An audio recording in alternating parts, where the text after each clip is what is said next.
We're here at our Liverpool Street office with CEO of Sparkster, Sajjad Daya. Good afternoon. Good afternoon. Why do we need the Sparkster Decentralized Cloud? Sparkster's built a platform that enables people to build software without writing any code. It enables people to be able to bring their ideas to life, to be able to bring them to reality without having to learn how to code. When I look out in the future and I ask myself, is software of the future going to be running on a centralized cloud like Microsoft Azure or Amazon AWS? I just don't think it is. I think the future of cloud computing, like many other things, is decentralized. So let me tell you why I think that's the case. You see, a company like AWS has to pay for a lot of things that sometimes we might not see. They pay for a physical server. They pay for a building in which that physical server lives. Then they have to pay for network access. That means things like large Cisco switches to be able to access the internet. Then they have to pay for backup power in the form of UPSs. They pay for maintenance staff. They pay for security, physical security of the building. So they have a lot of costs that they have to cover. Well, imagine that instead of running software in a server that you're renting from Microsoft or Amazon, you could run pieces of software on people's mobile phones. Well, since they're not paying for any of the stuff I just mentioned, the cost of running the software on a cell phone is almost zero compared to running it in an environment like Amazon. That's why I think that decentralized clouds will ultimately disrupt traditional cloud computing. As the number of nodes over time, the number of devices connected to our decentralized cloud increases over time as more people join the network, I believe that there'll be a point at which those devices become much, much, much cheaper than cloud computing, or traditional cloud computing. And that's when you're going to see large companies like General Electric or General Motors or any other large company that you can think of adopting decentralized computing. What is smart software and how is that different to smart contract? So a smart contract is essentially a piece of code that's running on thousands of people's computers all over the world. That piece of code has to be executed by all of those thousands of computers. One of the problems is that everything has to be deterministic. So let me give you an example. Imagine that thousands of computers are trying to figure out what the temperature is right now, right? So if all of those computers were to call an API that provided the weather, one of those, many of those servers would get, for example, 21 degrees. Some of them would get 21.5 degrees. Some of them would get 20.5 degrees, because they're asking that question at different points in time. That means that the outcome of executing that software will be different, right? And that's one of the challenges in running software decentralized. Well, what if we could solve that problem, right? Another problem is that this piece of code that's running in a decentralized environment, it's very difficult to have an interface that human beings can interact with, that can talk to those pieces of code in an easy way, right? So what smart software is it's the ability to have not just code, but to have interfaces to be able to, enable people to interact with that code, but also to be able to have your code interact with the outside world, get the weather, turn on and off a light, to be able to do those things in a way that doesn't cause problems for determinism in decentralized environments. Tell us in more detail about the decentralized cloud. So the Sparkster Decentralized Cloud really consists of three types of participants or nodes. So you've got storage nodes, you've got compute nodes, and you've got verification nodes. And collectively, they come together to form the Sparkster Decentralized Cloud. Really, you can think about these compute nodes as they're the ones that are actually executing or running the small pieces of software, the small software components. The storage nodes is really where all the data is stored. And the verification node, that they confirm that everyone's behaving well and doing what they're really supposed to be doing. And so collectively, they come together and form the the Sparkster Decentralized Cloud. The software that's built and designed in the Sparkster platform can run on the Sparkster Decentralized Cloud. So earlier we looked at an example of a hotel reservation. That hotel reservation is integrated maybe with some accounting software. So that's a process where when a hotel reservation is received, you'll want to create an invoice and inject that invoice into your accounting software. So now you can think about those pieces, or maybe those blobs, as individual software components. And each component could be executed by a different compute node or a different mobile phone. And that's how this kind of works. When they have completed the execution of that piece, they send the results or the data back to the storage nodes. So you've made a pretty bold claim that you can achieve 10 million transactions per second. So how is this achieved? It's a very good question. For us to achieve 10 million transactions a second, and in fact we think we can achieve much more than 10 million transactions a second, it's really dependent on the number of participants we have joining our network that governs the transaction rate. So essentially, as the network grows, so does the transaction rate. Now, how is this achieved? One of the greatest problems that blockchains have is that they have a distributed hash table. That's like a ledger of all the transactions and all the activity that's going on in the blockchain. While some people are talking about sharding, what that really means is, well, let's break that distributed hash table down into pieces and process, individual pieces. But it doesn't get away from the problem, which is that no matter what you do, the entire system needs to be aware of all transactions.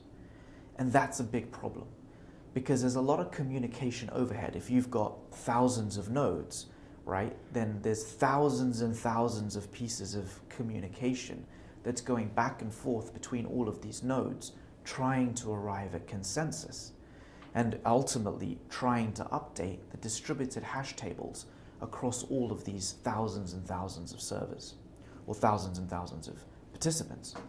Now imagine that we could break those down into groups, but that there was no need to have those individual groups update one another. So a way we think about this is like human cell division. When one cell is divided from another cell, there's no further communication between those two cells. They're completely isolated from one another. This is really important. In fact, this is a big idea. That isolation is the key to achieving high throughput systems.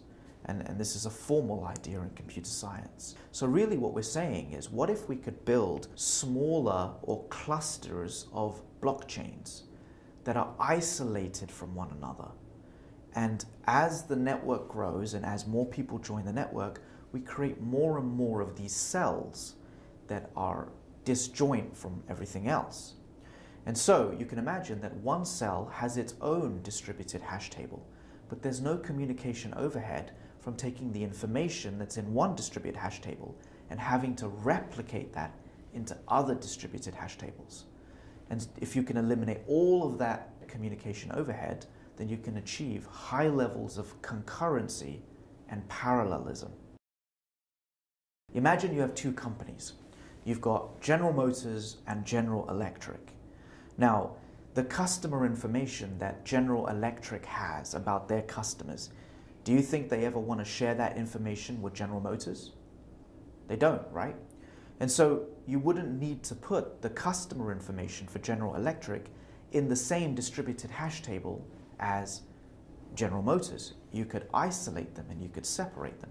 There's no need to ever have those things mix. And so what that means is hundreds, thousands of transactions a second from General Motors be updated in separate cells or separate blockchains, all in parallel.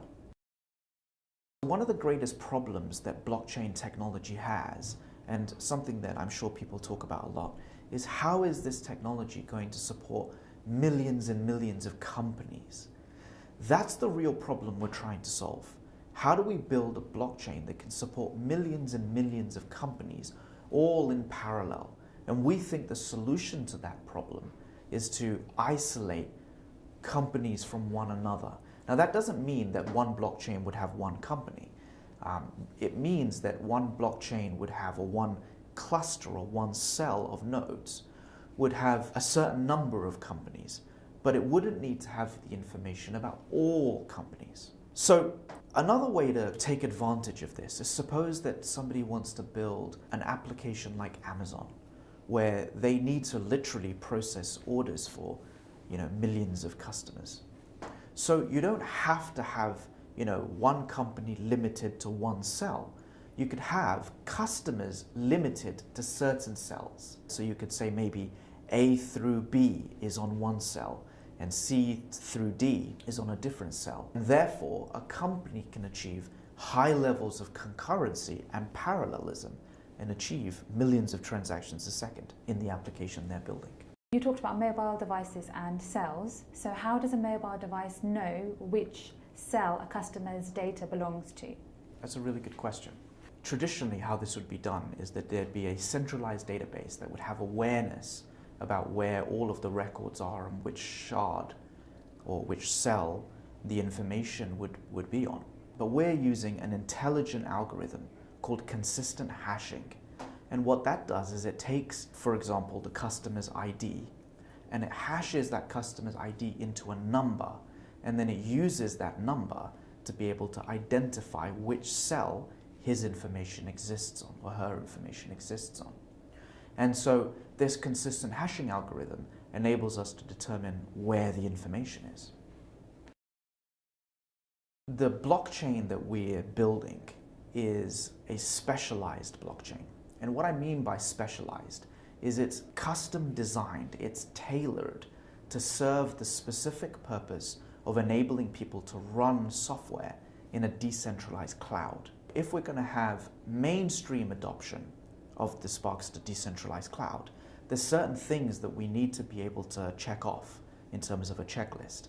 So for example, we need privacy, we need security, we need high performance, we need multi-chain interactivity, and a raft of other things. So privacy means that if someone were to look at the records on the blockchain, they're not going to suddenly find customers' email addresses there. That would be a big problem. So we've got to make sure that we obfuscate that data and make sure that it's encrypted when it's put on the blockchain.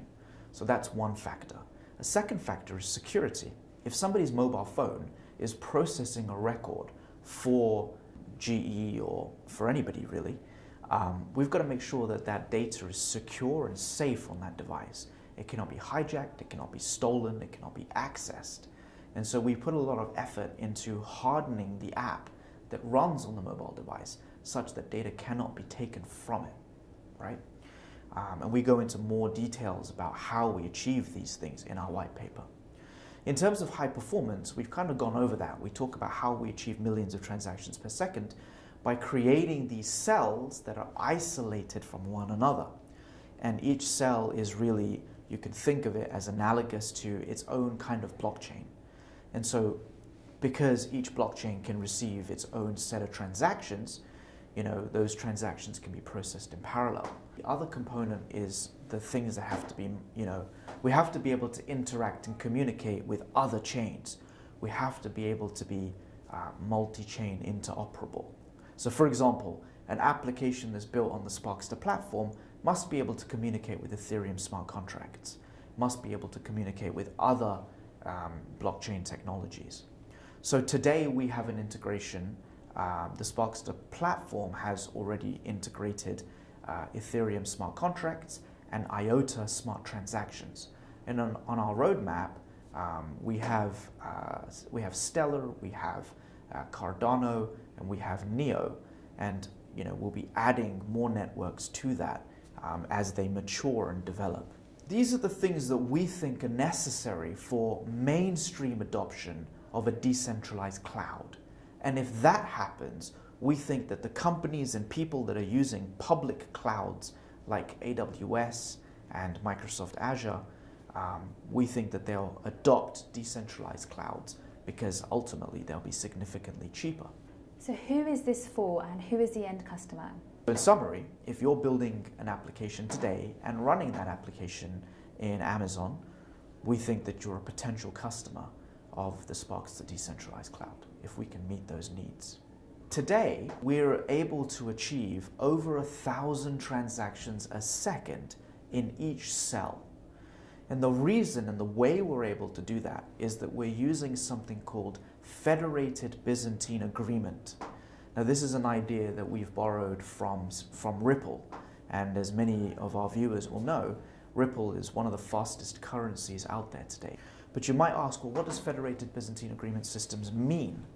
Well, what it means is that rather than requiring consensus or agreement from 51% of the network, we can arrive at consensus from a small slice of the network. And this enables us to arrive at consensus really quickly. And that's how we can achieve high levels of throughput. So the other components that this platform needs is a system of incentives. And it's those incentives that keep the participants honest. So we're using a proof of stake system where all the participants, the storage nodes and the compute nodes, have to make a stake available to the network.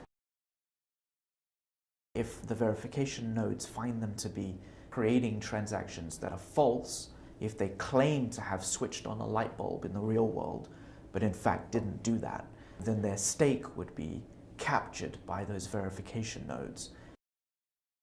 In terms of privacy, how do we obfuscate these transactions? How do we hide information from the verifier, but yet still perform a verification without any information being provided to the verifier?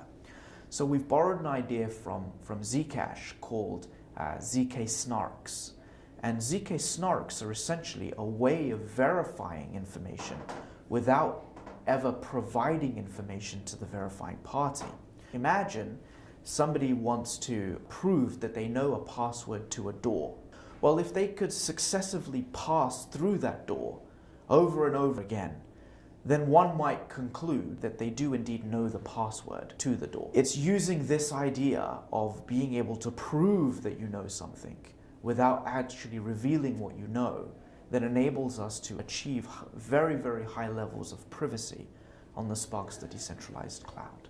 I hope that answers your questions. It does. Thank you very much, Sajad, for being here today to answer our questions. You're very welcome.